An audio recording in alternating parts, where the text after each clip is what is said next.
شاہی تو لگا لے، لیکن یار میرا تو کوئی منگیتر بھی نہیں ہے اور نہ ہی دور دور تک کوئی امکان ہے۔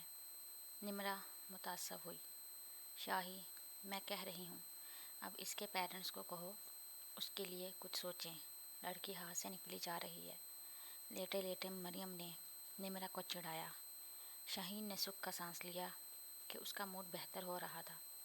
میں تمہارا یہ احسان کبھی نہیں بھولوں گی بہن، نمرا لجاجت سے بولی۔ اب اٹھو میری غمزدہ ہیروئن، آنٹی کے لیے شادی کر رہی ہو تو یہ مہندی بھی لگوا لو۔ شاہین نے اس کا دایاں ہاتھ کھینچ لیا اور کون اٹھا لی۔ اس نے کوئی احتجاج نہیں کیا۔ دوسرے ہاتھ پر نمرا نے مہندی لگانی شروع کر دی۔ صباحت نے باہر سے ہی کمرے میں جھانکا تو سکون کی ایک لہر دوڑ گئی ان کے چہرے پر۔ وہ اتنا خوش تھی کہ اپنی بیماری بھی بھولی ہوئی تھی اور تیاریوں میں لگی ہوئی تھی۔ زاہد بھی اپنی ذمہ داریاں اچھے سے پوری کر رہے تھے۔ شاہد بھی ان کے ساتھ لگے ہوئے تھے۔ زین بھی گھر کو سجوانے میں لگا تھا۔ اسد دوسرے شہر تھا۔ البتہ زرمینہ اور دعا کا موڈ ایسا تھا جیسا جلنے والوں کا ہوتا ہے۔ وہ سرشار سی پلٹ گئی۔ یار اتنا ہیوی کیوں لگوا رہی ہو، ہلکا سا ڈیزائن لگاؤ، مریم نے انہیں ٹوکا۔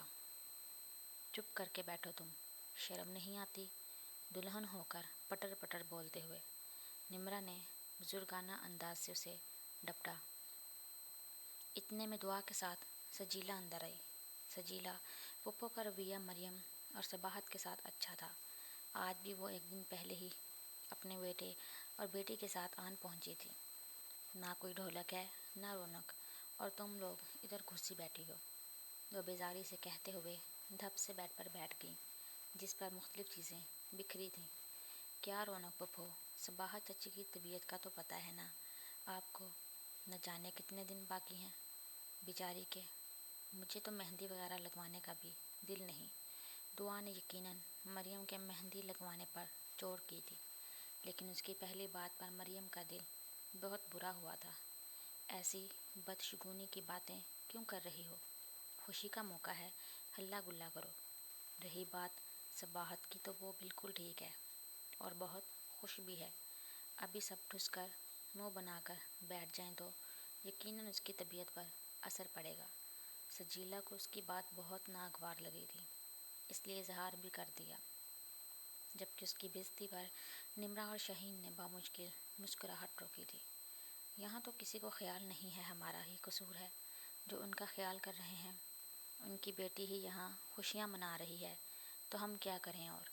بے لحاظی سے بولتے ہوئے دعا وہاں سے چلی گئی۔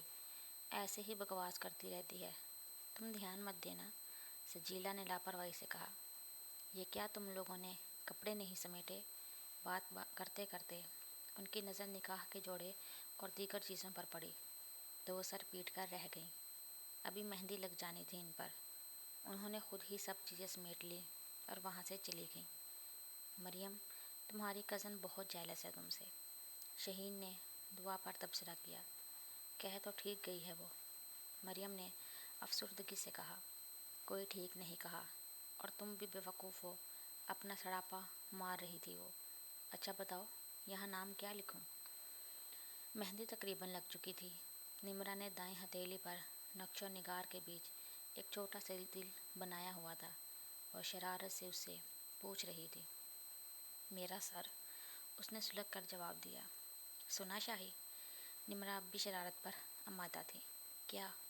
اس کی انگلیوں کی پوروں کو مہندی سے بھرتے ہوئے شاہین نے مصروف سا کہا۔ یہی کہ یہ کہہ رہی ہے سر، مطلب سرتاج، یعنی اس کے سرتاج کا نام لکھ دوں؟